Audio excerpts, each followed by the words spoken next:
Hello, everyone, and welcome to the fourth session of the Liver Health Project Echo Group. My name is Jackie Crott, and I'm a National Coordinator of Liver Health Programs here at the American Liver Foundation. So, this was created to bring treatment and prevention best practices for non-alcoholic fatty liver disease, known as NAFLD, now known as metabolic dysfunction associated liver disease, or to non-liver experts. This session will be recorded. Please be sure to mute yourself unless you're asking a question. We'd love to learn a bit about those who have joined us today. To introduce yourselves, please add your name, location, organization, affiliations, and any other information you'd like to share into the chat. I'm going to introduce who we have here with us today for speakers. During today's session, the education portion and case study will be integrated together. So I'd like to introduce both speakers. First is Dr. Adrian S. Lindsey. Dr. Lindsey is a staff hepatologist at Metro Health Medical Center, Case Western Reserve University.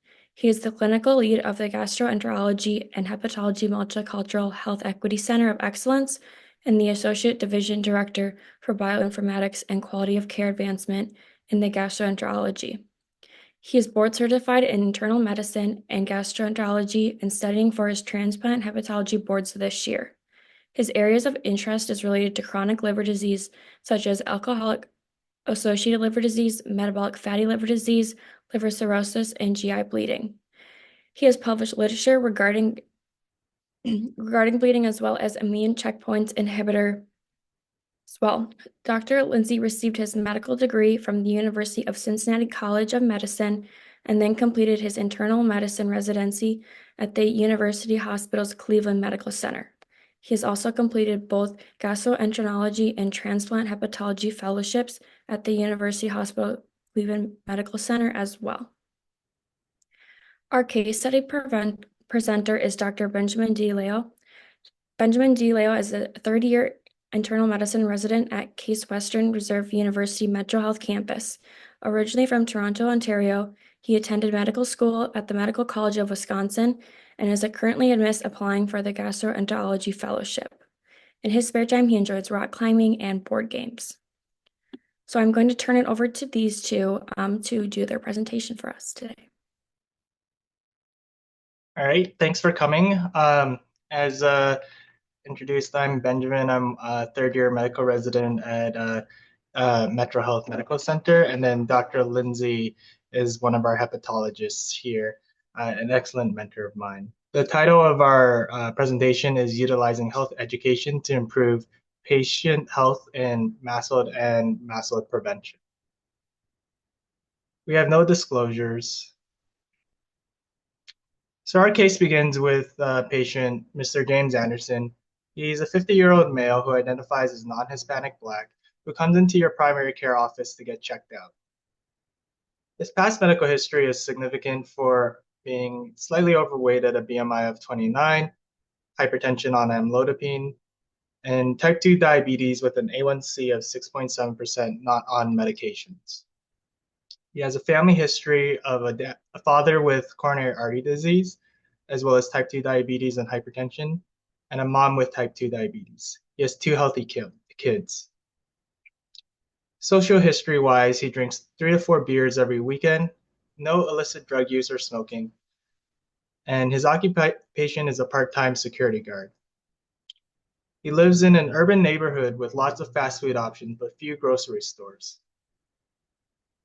He unfortunately is quite sedentary due to long working hours and fatigue, and he struggles with food insecurity due to his low income as a part-time security guard. So you decide based on his risk factors that you should screen for metabolic dysfunction associated steatotic liver disease. You explain that you'll order labs for this purpose, and the labs come back with an AST slightly elevated at 55, an ALT of 34, platelets of 200, and a fibrosis 4 score of 2.36. The patient sees his labs on MyChart and sends you a message asking, what next? You ask to see him in clinic and prepare to explain what these liver labs mean, as well as next steps. He comes into clinic where you express your concern about a possible liver disease While you order labs and a fibroscan to exclude other causes of chronic liver disease, the patient asks you what things he can do in the meantime to protect his liver. So now I'll turn it over to Dr. Lindsey. All right, thank you. Thank you, Ben. Um, it's kind of a takeover briefly for this message. So the kind of like aspect of what we wanted to gear this talk was to more evaluate or not necessarily evaluate, but like discuss how we deliver education and products for education to more patients. Compared to as in like doing more of a generalized education aspect or like aspect to your fellow peers and things like that. And then we'll also kind of do that by basically focusing on kind of like the main things that we generally typically focus on in clinic, basing on particular educations regarding diet, exercise, and metabolic comorbidities that leads to not only risk factors for developing of MASLD, but also progression or also things that can be done to reverse steatosis in MASLD. All right, you can move to the next slide. So kind of like delivery, and so this is kind of like backing up to what I wanted to mention. So when I was when we were kind of like talking about this, it reminds me of this amazing class, probably my favorite class I took in college called Media, Power, and Culture. Um, and so whenever you're thinking about like creating education programs and things like that, you always want to talk about your delivery, but like to whom and how. And so there's multiple different forms and especially growing forms with like the growing rapidity of social media and things like this, as well as large community driven and lecture based aspects such as like Project Echo and things like that that have been wonderful forms of advancing media and education and things like that. And so when you're talking about like how do you want to deliver it, so there's going to be a combination and how these deliveries are going to change are going to base upon on your patient population, but also the individual of the patient as well. So such as is like, are you going to be giving them a lot of handouts, which certain EMRs can easily access this in their discharge paperwork um, versus encouraging them to do further education, whether if like they're big in doing and working up social media, different aspects and things like that, as well as online sources. And one of the growing evolutions of AI and these chatbot features that can also provide education of doing these things too, that can kind of help augment your educational experience within the office and going out of the office as well. Next slide. So kind of the first thing to kind of talk about is, which is always one of the things that I discuss with patients. So it's like, how do we break these things down? Because, as providers, as people who've gone through education for for many, many years, it's like we're always based upon lectures and lectures and lectures. It's like obviously we only have short periods of time to be with patients, giving them a 30-minute lecture of everything that they need to know about MASLD probably isn't going to land well, right? Kind of going into like different aspects of the history that we've given out with the patient over a period of time can kind of help. So kind of like risk assessing. So here we have like these combination of both like technology, but also kind of like history-based aspects as well. So from the risk assessment, we can see what this individual is eating, which is like very important because there's different aspects in his diet that can be both beneficial and also very harmful for the development of MASLD. So things like coffee can be beneficial, as there's been studies showing that coffee has been protective, but then also be careful of the amount of cream and sugar, especially if this is a patient who's pre-diabetic or already has a history of diabetes or overweight, which this individual does have diabetes. Coming from like the lunch and snacks, we're seeing that a lot of this food that he is consuming are processed foods. So wanting to educate him about processed food and high sugary drinks, because these have of their own individualized increased risk of development and progression of fatty liver disease. And so these are things that we can discuss with them, especially from the aspect that we haven't really diagnosed how advanced steatosis is, about working with like diet first, because as we can see that even without exercise, or I should say, even without weight loss, both diet and exercise has been shown to improve steatosis and slow down progression of MASLD, even outside of weight loss. This is also a big thing that I always like to encourage my patients as well, because as we all know, well, I shouldn't say all of us, but for those who have worked on or attempted to lose weight at times, it usually is a very slow progress from things that you initially start doing. And so this is a very big encouragement process to do, because what generally happens is that the diet changes long before the benefits of weight loss, and giving them and encouraging them, telling them that these things can help out with encouraging until the weight loss does begin. And then there's a lot, and for people who are very big on social, on with things like iPhones, Android, smartphones, there's a lot of apps that kind of helps that they can use to track what they're eating and their movements and things like that. And again, kind of like from the exercise standpoint, you want to kind of assess like kind of like what they're doing is are they very close to a gym? If they want to do a gym, are they living in areas where they can walk around and be safe? Because these are different things that we can do to tailor and educate on exercise as well. Next slide. So other things to kind of like issue two is like, so this individual is primarily eating more of like I said, high processed, high sugary drinks. So again, that's a thing that we need to assess, whether there is an issue with food security. Are they living in a food desert, or is it mostly just like a lack of awareness of healthy foods?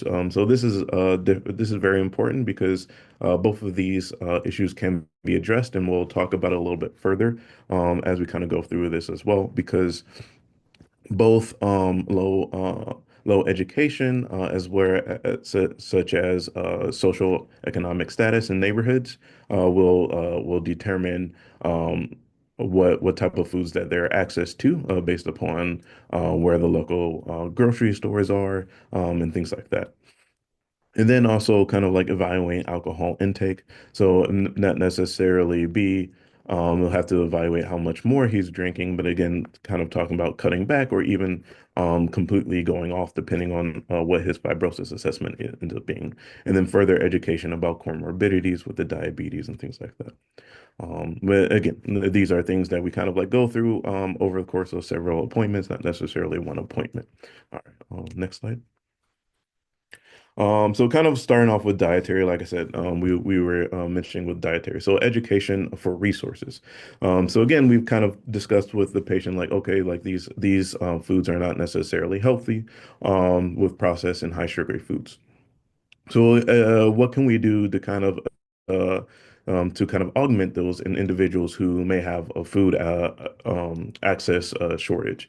So, there's a couple of different programs. So, like Food as Medicine program is a program that the state of Ohio, and other states have also kind of accepted within the Medicare and Medicaid programs, which is like a government program in which uh, this helps kind of as a prescription per se, can assist with getting more healthy foods to these individuals. Here at Metro Health, ours is literally called Food as Medicine program. A lot of areas within Ohio kind of like change in how their adaptation, whether it's working with local food banks, or like in the Columbus area, there is this called pharmacy with a FARM, which I thought was a pretty cool name. But there's a lot of actually local and state funded programs depending on where you are located and practicing, and learning to that, and educating patients with getting access to those as well.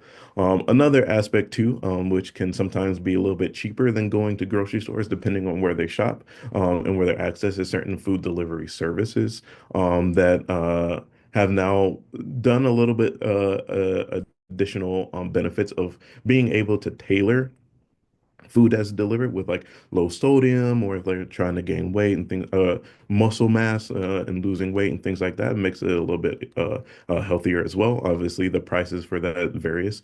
Um, and again, it's going to be patient dependent. But it's like education, it's like the type of diet. So the most common, or I should say the most tested diet that has been shown is like the Mediterranean diet, which is, like minimizing red meat, processed meat, saturated fat, added sugars. Um, and those have been good things. But the other big thing is that a lot of these foods can be expensive. So again, kind of like tailorizing is like doing both educating the type of diet, but also education for resources if that is needed. Next slide. And then so physical activity. So again, kind of like talking about different ways of doing exercise is like obviously there's certain time frames and things like that. But again, like some people are busy, people work many hours. I know I do. I know I'm sure a lot of people listeners here. It can always be very easy to get working out in. But there's also not just like one way to work out, which I think is another big stressor to kind of talk with patients too. Um, as even though it was like a lot of the information that's out there is talking about exercising every single day, which is great and awesome, but obviously is not something that we can do. But education that even those who do like the weekend warrior method, where their workouts are primarily very extensive and primarily on the weekends or 3 days of the week, have also been shown to be very beneficial in comorbidities, as well as just MASLD in general. Other things too, especially for people who are like very tech savvy or needs extra encouragement throughout the day. Uh, fitness track Fitness trackers have been shown to increase activity in the individuals. Now, that's not necessarily improve all these other comorbidities haven't been shown associated, but I think this is good enough to consider to recommend to patients that like these trackers do increase activity, which we already know that increasing activity does improve MASLD and all other comorbidities. So this is also something else that you can teach patients that, oh, it's like if you have a Fitbit or use your smartphones to kind of track yourself. Um, they're very good, as increasing activity is also very good and beneficial. And again, of course, to kind of educate them again, it's like this increased activity may not necessarily equate with early weight loss, but again, to kind of encourage them that it was like even this increased activity without weight loss is still going to have benefit over their bodies to help encourage them as well. Uh, this next slide is kind of where we kind of go into the conversation about comorbidities and their individual risk factors, as well as the comorbidity risk factors based upon demographics of uh, of the individual too. So this necessarily will probably be a separate time when you talk about a patient compared to just like talking about diet and exercise. So at this next visit will be, talking about, well, the effects of the comorbidities, right? Because um, it was like fatty liver is a very asymptomatic issue. And again, it's kind of like a newer thing that's been, or I shouldn't say a newer thing, but becoming more popular to discuss. And so one of the things that kind of makes it easier, especially when I see patients in clinic, is like, oh no, it's like the patients tell me, oh no, this is like a whole nother thing that I have to deal with, which in reality, it kind of isn't. It's kind of like a more of a combined thing. And I think as we do more research, it'll be kind of like set within all of these. Kind of view it a lot with all these other metabolic associated things. But again, kind of talking about with like tailoring it with your patients. So it's like, yes, so it's like diabetes is kind of like overall for the most part kind of the overall highest risk of causing the progression of steatosis. But as you look at between different groups, hyperlipidemia in those who are non-Hispanic Black population has a much higher effect. So these are the individuals that you may want to be a little bit stronger on. Oh, okay. So like diet, exercise is going to be very good. You want to keep an eye out on their lipids and cholesterol and things like that. Or Even better yet, probably stronger want to be putting on a statin.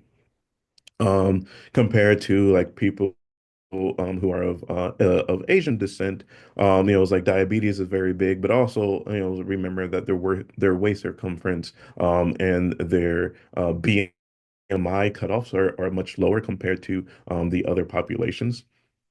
And so kind of like tailoring that and talking with patients as well, because if you look, especially like studies that is done in India and China and other Pacific Asian countries, it's like lean steatosis, lean hyperlipidemia, all these other things are risk factors. And so kind of talking with these patients and tailoring the comorbid conditions with these individuals are also very important because depending on who is sitting in front of you, their aspects and the optimization of their other of these other metabolic diseases are going to be tailored a little bit more. But obviously, like diabetes, regardless, is still like number one.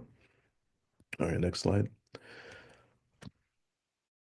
and I'll hand it back over. Yeah, so thank you, Dr. Lindsey. So now continuing with this case, we have our labs, and the labs come back for negative for other causes. So no hepatitis B, C that we can identify. The viral scan with kilopascals of 5 suggests a normal liver stiffness. Thanks to Dr. Lindsey and your excellent advice as well as enthusiasm, the patient has improved his diet. He's obtained a fitness tracker and now walks 10,000 steps a day and is drinking 1 beer on the weekends, down from 3 beers per day on the weekends, with lots of seltzer water as replacement. Um, because of these labs, you suggest that the patient's elevated AST is due to metabolic dysfunction associated steatotic liver disease. The patient asks you what this is and what to do about it. So when we do talk about explaining MASLD and what to do for patients, we want to make sure that we use clear and simple language. So avoid medical jargon and obviously adapt to the level in which your patient's medical understanding is. But we can, always use terms such as fat buildup in the liver instead of hepatic steatosis. We can also explain things simply, such as when extra fat builds up in your liver due to how your body handles food and energy. And some patients, have a lot of anxiety with this. And so a lot of these patients, for example, this gentleman, he came in just wanting to get checked up.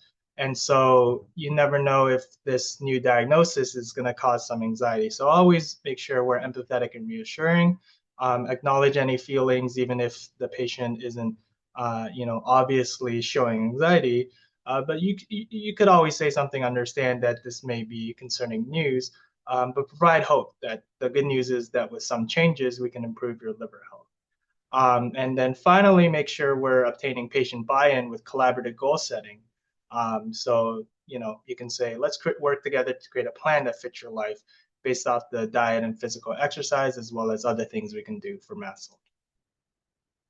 So now I'll throw it back to Dr. Lindsey to talk about tools.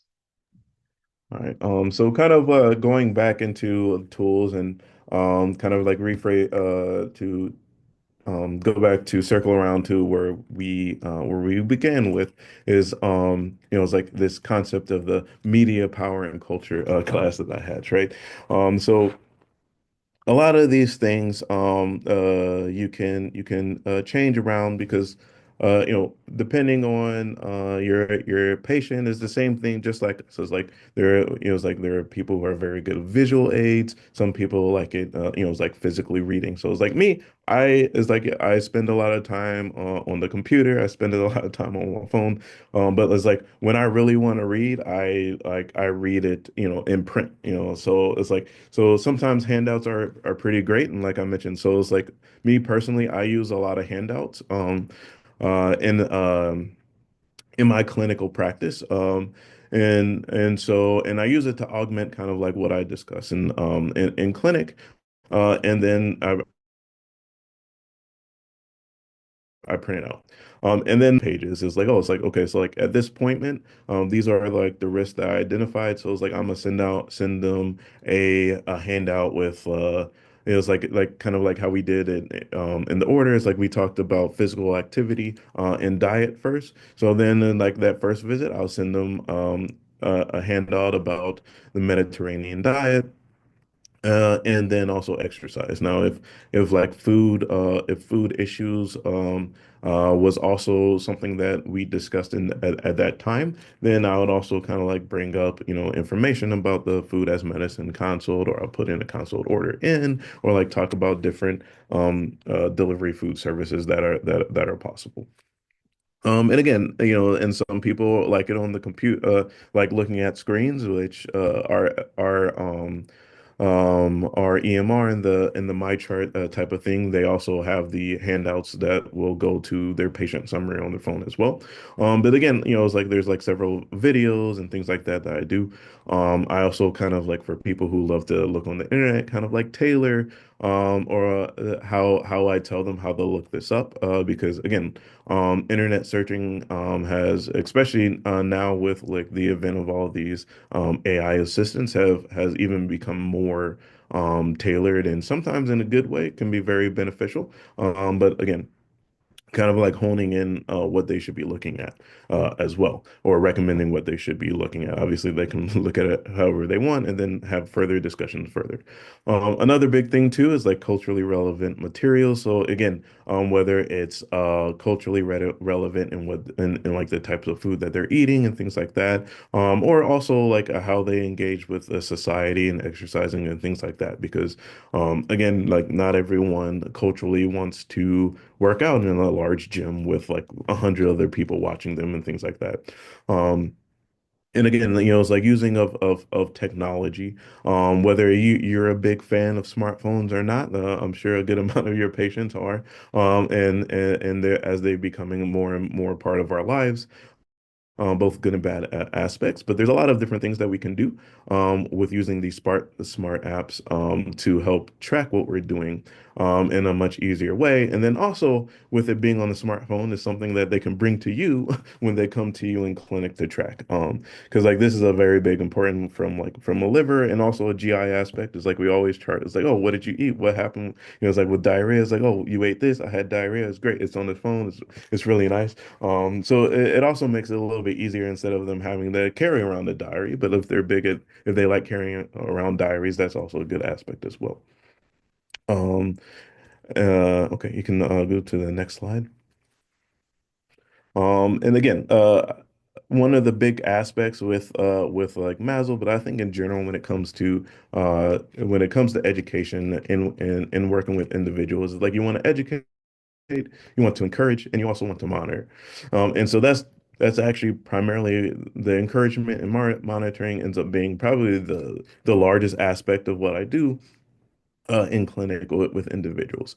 So things that kind of help with doing this is like multidisciplinary teams.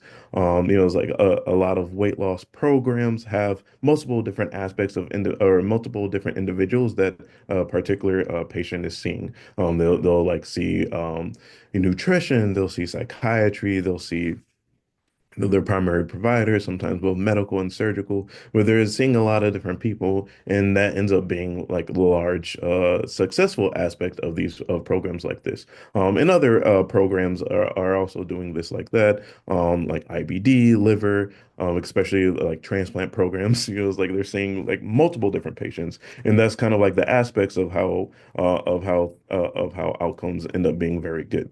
Is that there's a lot of people there, that there's several people behind them, both monitoring them, encouraging them, and keeping them along the way. Because again, it's like we talk about how MASLD improves with like 10% of weight loss, but we don't quote the whole thing. It's like not just like weight loss, but it's sustained. So this isn't something that they need to fix now. This is something that they need to continue. So these are, it's like these are big changes in their lives.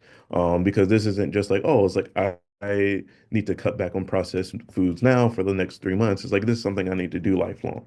It's like diabetes continues to be lifelong. I mean, I ideally would like to have a cure, but with all these metabolic things, that a lot of these tend to be lifelong. So these are lifelong changes, and so encouragement and monitoring and is making sure is very good. Again, and so yeah, and you can go to the next slide. Sorry. All right, so when do we talk about referrals and medications?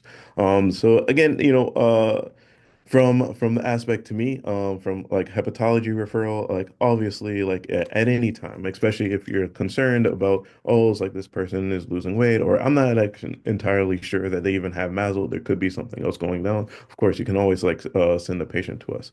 It's like the guidelines when it comes to like if there's known for sure MASLD, usually the recommendation is like to send to hepatology with a fibrosis level 3 or 4.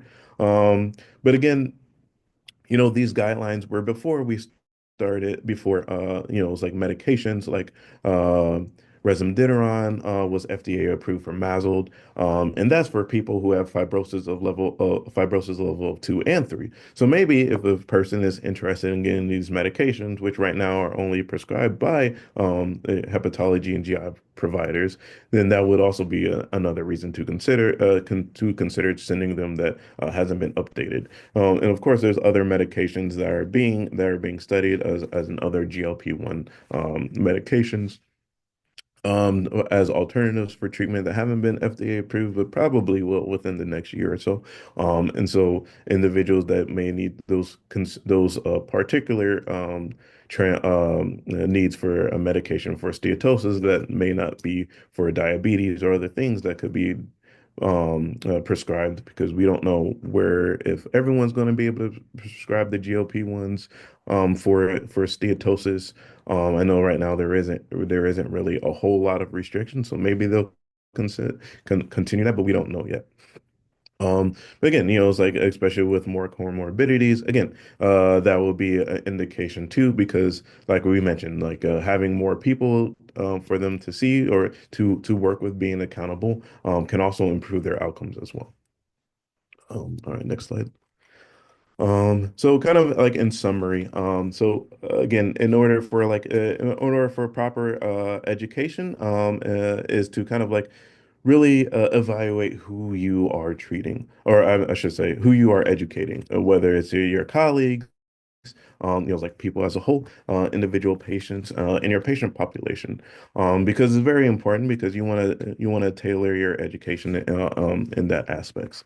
Um, because again, like I said, like lectures can be nice, but again, like studies have shown that, it's like in a 30-minute lecture, people usually remember about 5% of it.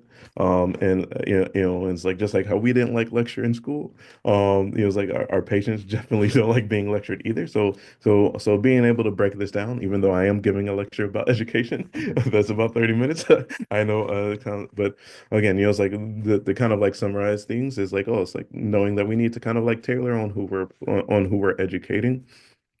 And then also with that tailoring, not necessarily just tailoring the words that we use, but also kind of like tailoring and like how they like their information or how do they like to learn. Are they more of a are they a visual person? Do they like to read? Do they love reading in print? Do they love reading on their phone? Do they like to investigate further on their own and then come back to you and discuss what they found and discuss these ways? So there's a lot of different options in doing that. And so, that kind of like brings back to one of my favorite classes.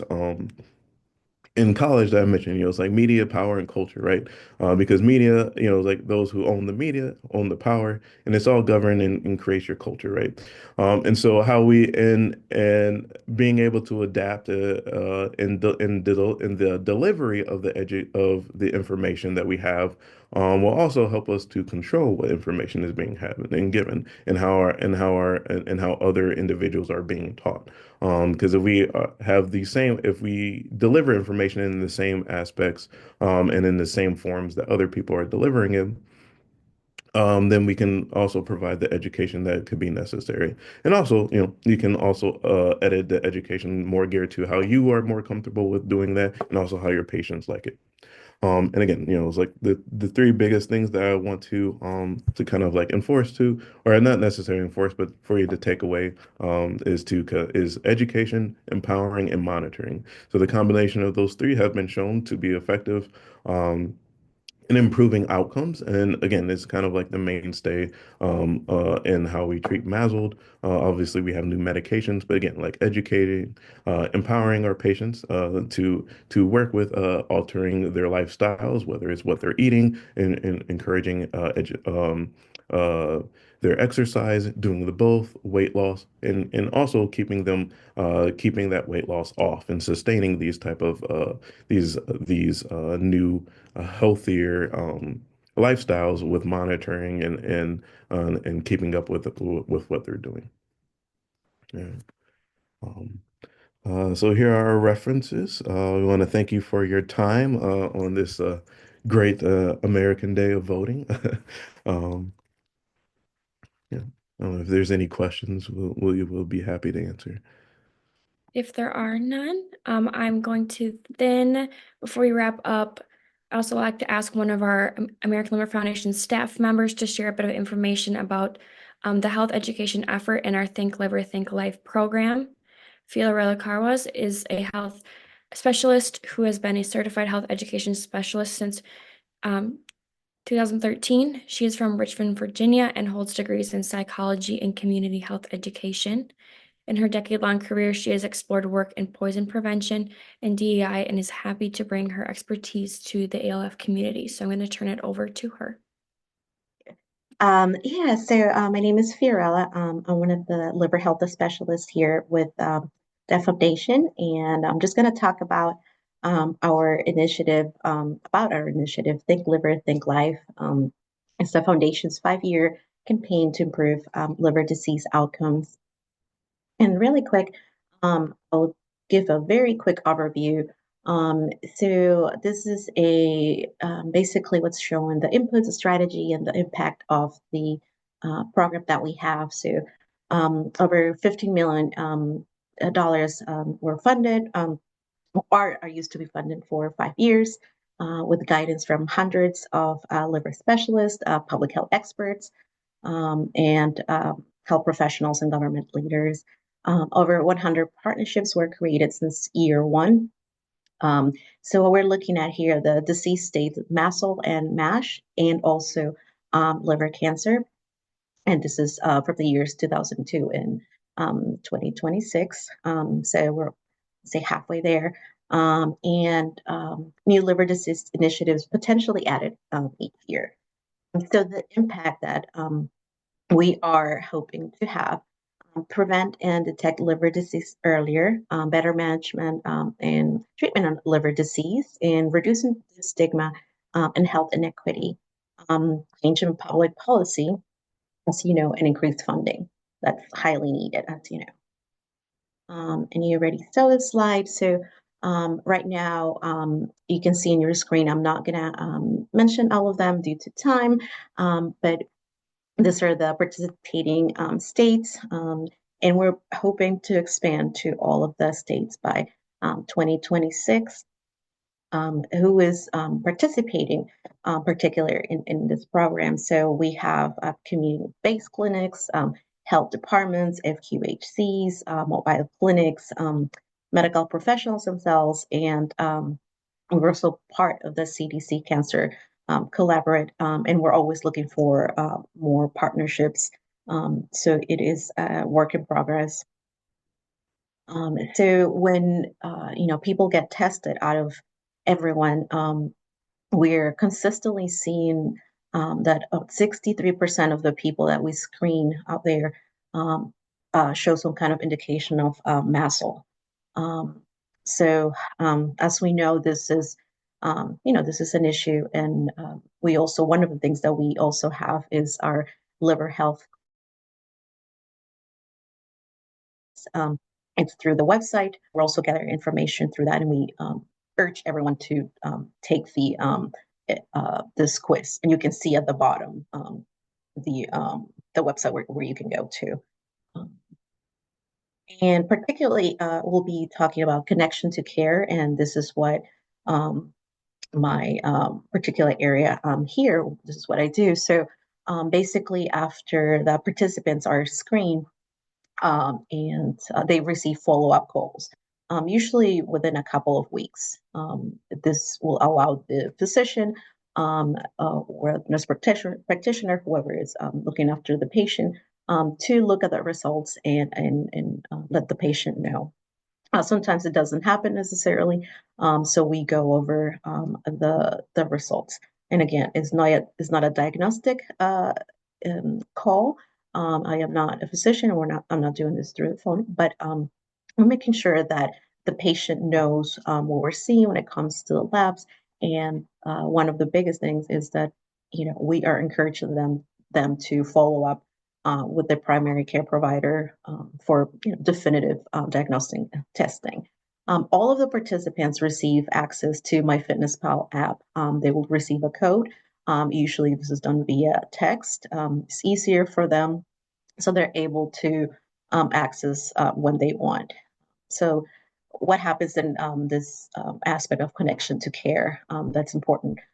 So we send resources via email, or even text. Could be general nutrition, movement and exercise tips, liver health resources from us, diabetes prevention management programs in their area. Sometimes people are not aware of what they currently have. Also, if they don't have a primary care doctor, I can assist them in looking up perhaps an FQAC or another low-cost clinic that they can go to for the follow-up needs. And so what we do, we tailor these resources according to the participant's needs. For example, if participant might express not knowing how to lower their cholesterol. So in this case, the liver health specialist would send specific resources and how to lower the cholesterol. So one of the things I also wanted to say is that, yes, this is done via phone calls, and then we do more follow-ups through email, text, and sometimes physical mail, which it does happen sometimes where perhaps the patient doesn't have a smartphone, or doesn't have an email, doesn't remember how to get back to their emails, because this does happen with the population that we're working with. And I'm also bilingual, so I speak Spanish. So these calls are done in English and Spanish, and also are the resources that are sent.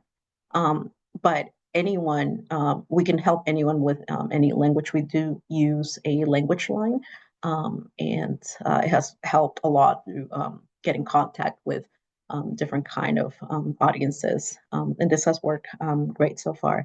But yeah, so this is what we're hoping to do. So it's starting with screening and then follow-up care until they get to where they need to get to. And again, that was just a quick recap. And we thank our sponsors and contributing partners for this. And if you have any questions, I'll be happy to answer them. Thank you.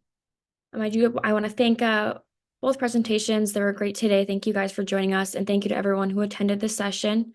We are grateful that you guys took the time out of your busy schedules to join us today. This session has been recorded and will be shared with all attendees once it is edited. Our future sessions are listed on the PowerPoint screen. I don't know. Here it's coming. Sydney's got it.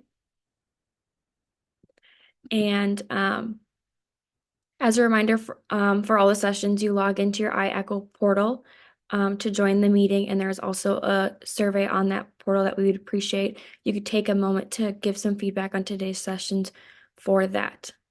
We hope you all have a wonderful afternoon, and thank you again for taking the time to join us today. Thank you for having us, Jacqueline, Fiorella, and Sydney as well. Thank you, Dr. Lindsey. Thank you. Yes, thank you, everybody. And thanks, Ben, for helping me out. No problem. See you around.